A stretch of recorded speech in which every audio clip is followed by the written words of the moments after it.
मुझे काम बताओ मैं क्या करूं, मैं किसको खाऊं। मुझे काम बताओ मैं क्या करूं, मैं किसको खाऊं। ज़कोटा का ये नारा मस्ताना किसको याद नहीं। और मुझे वो अपना नारा मस्ताना भी याद है जो मैंने इस आइडिया की अप्रूवल पे अपने दिल में लगाया था। आपको याद होगा कि पिछले पार्ट 1 में इस प्रोग्राम के मैंने बताया था कि आइडिया बनाने के बाद उसका नाम तजवीज़ करने के बाद मैंने उसको टाइप किया, नाम लिखा, नीचे अपना नाम लिखा और यहाँ पे स्क्रिप्ट एडिटर के हवाले किया। वो फाइल थ्रू होती हुई प्रोग्राम मैनेजर के ज़रिए जीएम तक जाती थी और जीएम फाइनली डिसाइड करते थे कि किस आइडिया ने इस्लामाबाद में जीएम कॉन्फ्रेंस में जाना है। तो उस दिन वो दिन था जब इस आइडिया ने जीएम तक रसाई हासिल करनी थी और जीएम साहब ने हमसे डिस्कस करना था। वो दिन था जब हम जीएम के कमरे में इकट्ठे हुए प्रोड्यूसर्स और सबसे पहले मैं पहुंचा और खिड़की की तरफ पीछे हट के बैठ गया। किसी में ज़रूरत होती थी तो वो अगली सीटों पर बैठे। प्रोड्यूसर्स आपस में हल्की हल्की गपशप लगा रहे थे, कोई लतीफ़ा सुना रहा था, कोई बातें कर रहा था, कोई अगले प्रोग्राम की बात कर रहा था कि जीएम साहब की आमद हुई। ऐसे मनवर साहब अंदर दाखिल हुए और हम सब पे हो का आलम तारी हो गया। कितना रोब था उनका, इतना रोबताब था। तो उन्होंने वो फाइल रखी और सबसे पहले उन्होंने गुफ्तगू शुरू की पिछले हफ्ते के प्रोग्रामों के बारे में जो उन्होंने देखे और उन पे तनकीद और तारीफ़ का एक सिलसिला जो था वो जारी हुआ। तनकीद ज़्यादा ही थी। जब पिछले हफ्ते के प्रोग्रामों पर तनकीद और तारीफ़ का सिलसिला ख़त्म हुआ तो नए आइडियाज़ की फ़ाइल खुली और हम सब दम साथ कर बैठ के, ख़ास तौर पर मैं, उन्होंने एक एक करके आइडिया डिस्कस किए। किसी के बारे में कोई तनकीद की, किसी के बारे में कहा कि ये अच्छा है, इसको हम ले जाएंगे। और जब वो मेरे सफ़े पर आए तो मेरा ऊपर का सांस ऊपर था और उसका सांस नीचे था। उन्होंने आइडिया को यूँ करके देखा तो मैंने महसूस किया कि जैसे उनके चेहरे पे मुस्कुराहट आ गई है। उन्होंने फिर मेरी तरफ देखा और कहा, Hafeez sahab, this idea is going to click. And he was absolutely right. यहाँ से आइडिया अप्रूव हो गया तो उस आइडिया को इस्लामाबाद ले गए जहाँ जीएम कॉन्फ्रेंस में पेश किया गया और वहाँ से भी अप्रूव होकर जब आया तो मरहला ये था कि इस आइडिया को लिखेगा कौन।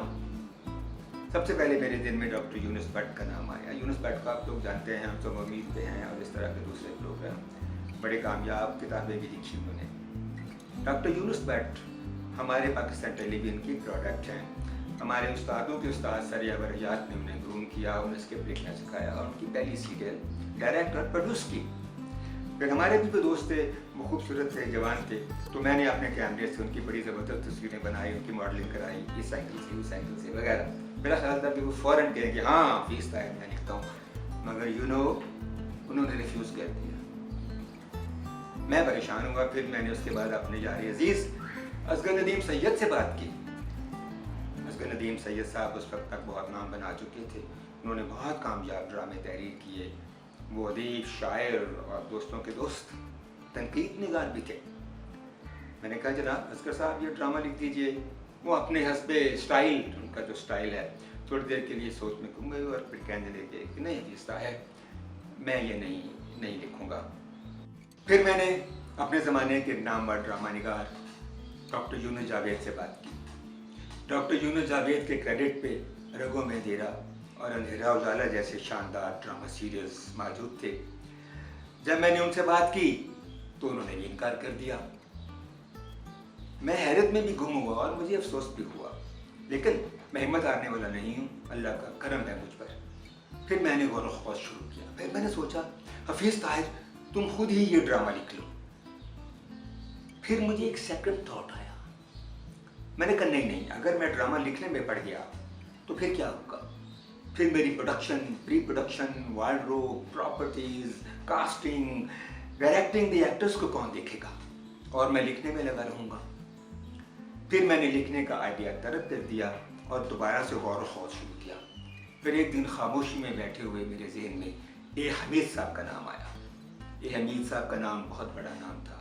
वो कॉलम निगार, नावल निगार, अफसाना निगार और बच्चों के लेखक थे।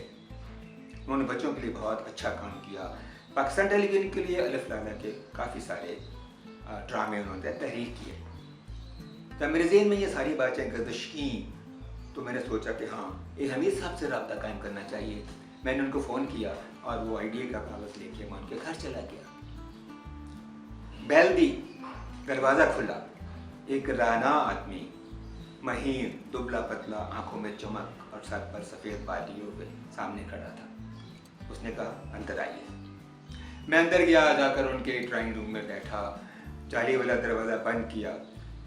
उन्होंने अपनी बीवी को आवाज़ दी और 2 पुड़िया चाय की उनके हवाले की कि हमारे दोस्त के लिए 2 कप चाय बनाओ, एक मेरे लिए और एक इनके लिए। ये हमीद साहब की चाय की कलेक्शन तो सब दोस्त जानते हैं।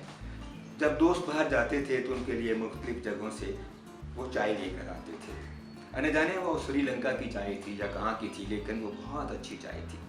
बेगम साहिबा चाय बनाकर लाई और हमने जब आइडिया डिस्कस करना शुरू किया और जो मैं आइडिया पढ़ता चला गया, ये हमीद साहब के चेहरे पर रौनक आती चली गई और उनकी आंखों की चमक में इजाफा होता चला गया। जब आइडिया मुकम्मल हुआ तो वो एकदम बहुत खुशी से कहने लगी, हफीज़ ताहिर, मैं ये ड्रामा ज़रूर लिखूँगा, ये क्लिक होगा और इसका नाम तो बहुत ही क्लिक होगा।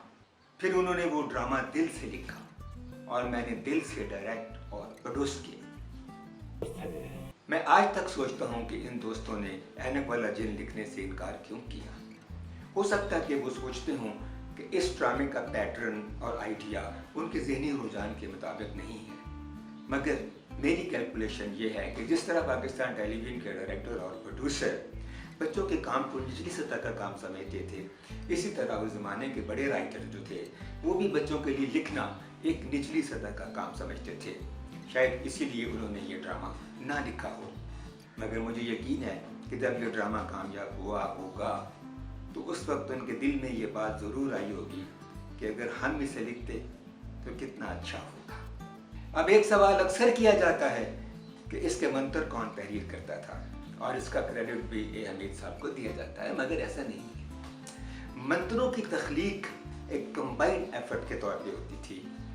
मसलन एक करैक्टर हामून जादूगर का लिखा गया तो राइटर ने या हफीज़ ताहिर ने ये बता दिया कि ये है जी, यहाँ से शुरू करना है हामून साहब आपने अंतर मंतर कली कलंतर। हामून साहब घर चले गए और उस पर वर्कआउट करते रहे और स्क्रिप्ट को पढ़ते रहे और याद करते रहे। जब वो शूटिंग पे आए तो वो एक और ही मंत्र बन गया। उसके बाद आप जगूटा के मंत्र की तरफ आए तो जगूटा का मंत्र कैसे बना। ए हमीद साहब ने एक लाइन लिखी, मुझे काम बताओ, मैं क्या करूं, मैं किसको खाऊं, मगर ज़ैबी नॉट तो जगूटा की अपनी तकलीफ थी। वो उसने इसके साथ ऐसा जोड़ा कि पूरे का पूरा एक नारा मस्ताना बना। फिर इस नारा मस्ताना की पॉलिटिकल कॉनोटेशन भी बन गए। जैसे हमारे बहुत शानदार इन्वेस्टिगेटिव जर्नलिस्ट जो हैं रऊफ क्लासरा साहब, वो बहुत अरसा करप्ट ब्यूरोक्रेट्स और करप्ट पॉलिटिशियन का जिक्र यूँ करते रहे कि इस्लामाबाद की ज़ुकूटा जिन लूट कर खा गए। इसी तरह ऐनक वाला जिन नशर होने के फ़ौरन बाद एक प्रोग्राम चलता था जिसके एंकर सुहेल साहब थे और वो ऐनक लगाते थे, तो लोग उनको भी ऐनक वाला जिन कहना शुरू हो गया। उसके बाद नस्तूर जिन के मंत्र की बारी आई तो उसके लिए हमने कोई मिडीवल या फैंटेसी का मंत्र नहीं सोचा, बल्कि उसकी पर्सनैलिटी को सामने रखते हुए सोचा कि इसका मंत्र कोई इंग्लिश में होना चाहिए। और उसका टास्क भी हमने शहजाद कैसर को दे दिया जो नस्तूर जिन का रोल कर रहा था, और उसने बड़ा खूबसूरत मंत्र डिवाइस किया।